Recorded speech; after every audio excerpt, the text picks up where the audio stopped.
All right, so we're working on a 2007 Chrysler 300 Touring, and what's happening is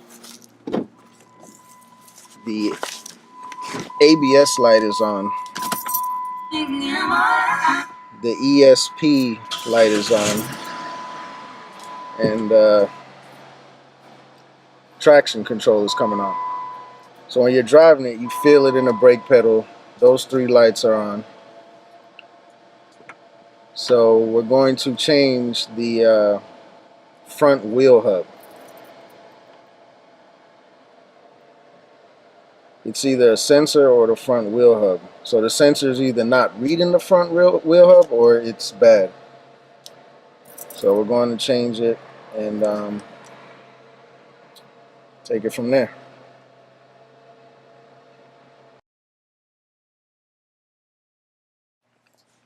Alright, so here's the new wheel hub bearing.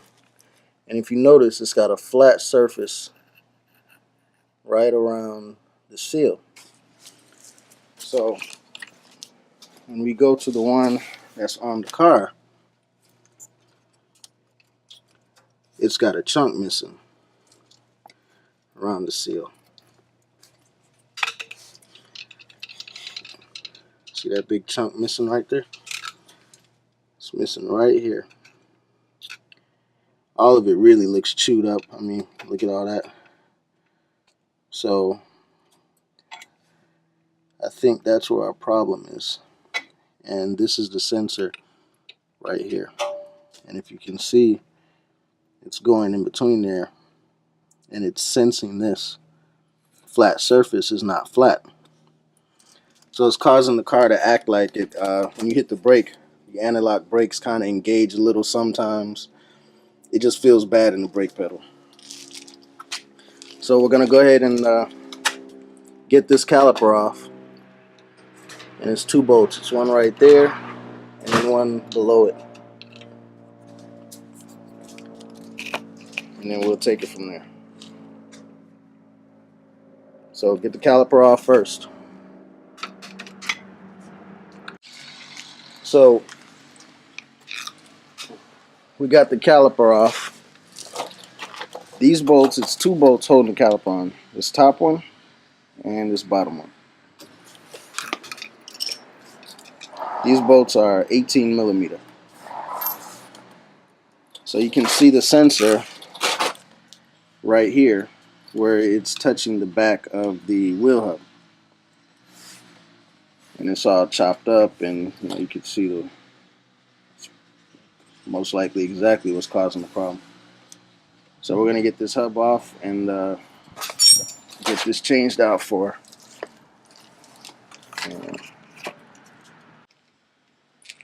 Alright, so now we're going to pop this cap off right here.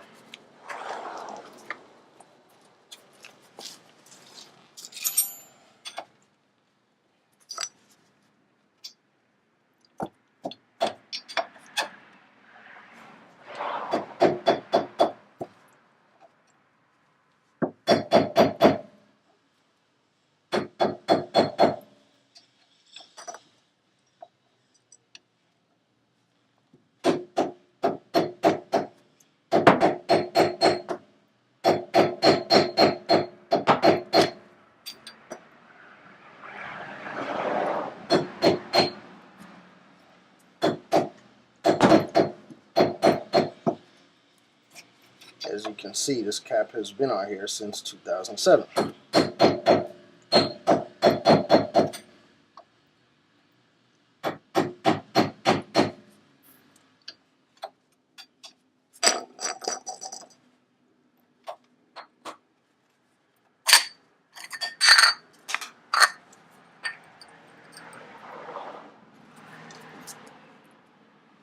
Surprisingly, that nut looks brand new.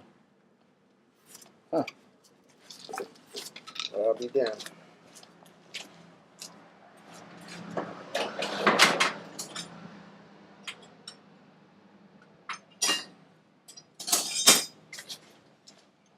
So it's just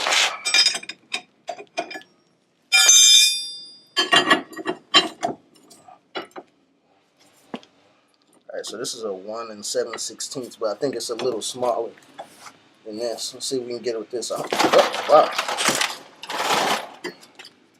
Alright, surprisingly enough, that turned pretty easy.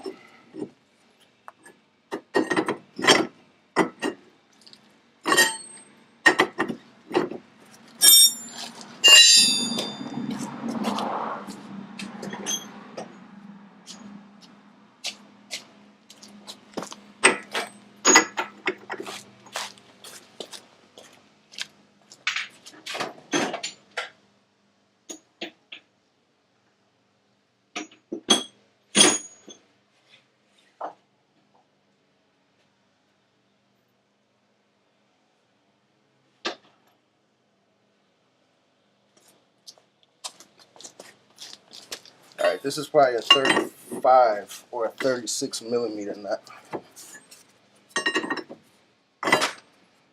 So we got that one off. Slid off real easy. Put the new one on there. Surprised how easy that was. Huh. Well, I'll be damned. Do not reuse. That's what they talking about. Damn right, we're using that.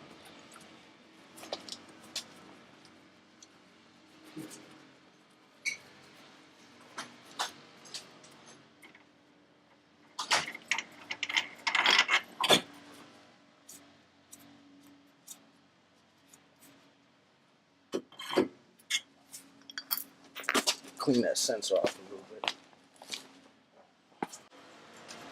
Alright. So here's the old one. See how messed up that is? And here's the new one. Alright.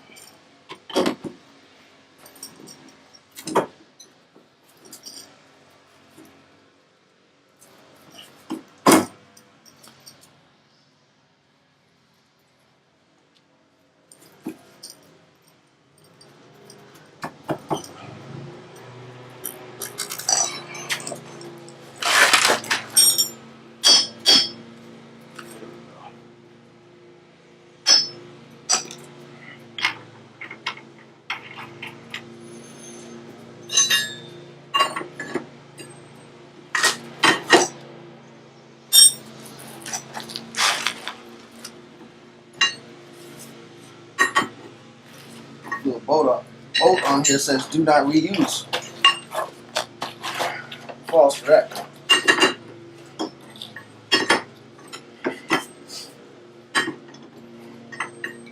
Use everything that's not broken. It's talking to you, Michael. Oh. Yeah, I don't know why I told you that. If they don't send you a new bolt, then why would you not reuse that? Well, a new bolt doesn't come with the bearing. Oh. So I don't know why it said that.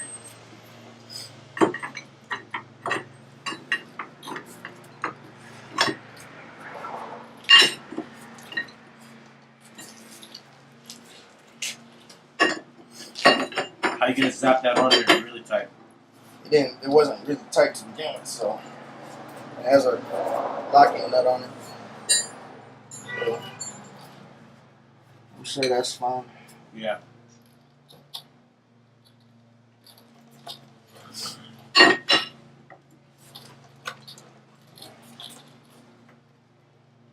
It was good. Alright. What's up? Just get the roller back on here.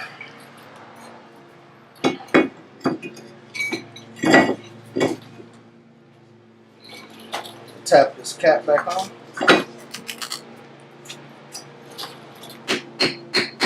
This fucking weather, dog. I'm telling you. Hey.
Alright, 18mm bolts back in.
I swear, every video I make, I can count on somebody to be outside, cut the grass, leaf blowing.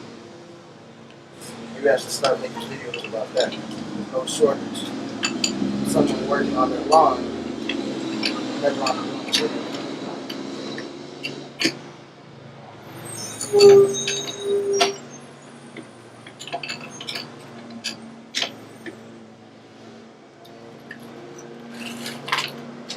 Alright, caliper's back on. Get the wheel on, we'll crank it up, take it for a drive, see what it does. So guess what? No lights, as you can see. Driving it down the street, and as soon as I put it in gear, the light immediately went off. Well, not as soon as I put it in gear. As soon as I got to 10 miles an hour, the light went off. Normally it would have been on right now. So that was it. That fixed it. So anybody else who has this problem and they think it's the sensors, sometimes it is, sometimes it isn't. Sometimes it's a wheel bearing. It's real easy to change. Alright, click on subscribe if you want to know more.